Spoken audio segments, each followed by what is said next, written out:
నిన్న Hyderabad commissionerate office దగ్గర నాకు డ్యూటీ చేసారు. నిన్న కరెక్ట్ 7:30 ఆ టైం అవుతుంది. చాలా రష్ ఉంది, ట్రాఫిక్ కొంచెం నిన్న ఎక్కువ ఉండే, బిజీగా ఎటువంటి చలాన్లు అట్లాంటివి కొట్టకుండా ట్రాఫిక్ నియంత్రణ అంటే ట్రాఫిక్ ఫ్రీ ఫ్లో గురించే నేను చూస్తున్నా. నీలఫోర్ నుంచి ఈ జుబ్లీస్ పోయే వైపు ఒక ముగ్గురు ట్రిపుల్ రైడింగ్ వస్తూ మధ్యలో కూర్చున్న వ్యక్తి జస్ట్ నాకు ఒక్క అడుగు ముందు నుంచే నా ముందు ఎక్కుతున్నాడు. అన్న ట్రిపుల్ రైడింగ్ పోతున్నాం, చలాన్ కొట్టని మజాక్ చేస్తున్నాడు.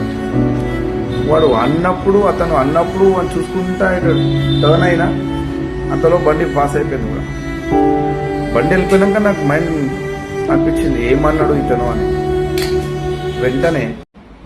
వెంటనే ఆ పక్కకు ఇంకొక హెడ్ ఆఫీసర్ ఉంటాడు, అతన్ని పిలిచి నా పాయింట్ పైన నిలబెట్టి ఇంకో బండి లిఫ్ట్ ఆడుకొని పోతే ముందు మన అగ్రసేన్ పాయింట్ అని ఒకటి ఉంటుంది, అక్కడ బండిలో స్లో అయిపోవడం వల్ల ఈ ముగ్గురు అక్కడ దొరికి మంచిగా బండి ఆపి దిగి ఒక ఫోటో తీసుకొని పోలీస్ స్టేషన్ పంపించి ట్రిపుల్ రైడింగ్ చలాన్ ఒకటి వేయడం జరిగింది. ఇదే నా సంగతి. నిన్న జరిగిన నాకు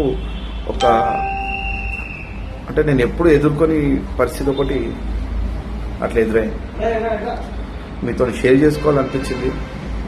సో మీకు ఎందుకు షేర్ చేసుకున్నా, దీంట్లో మీకు ఏమర్థమైందని నాకు కామెంట్ రూపంలో చెప్పండి, అంతే.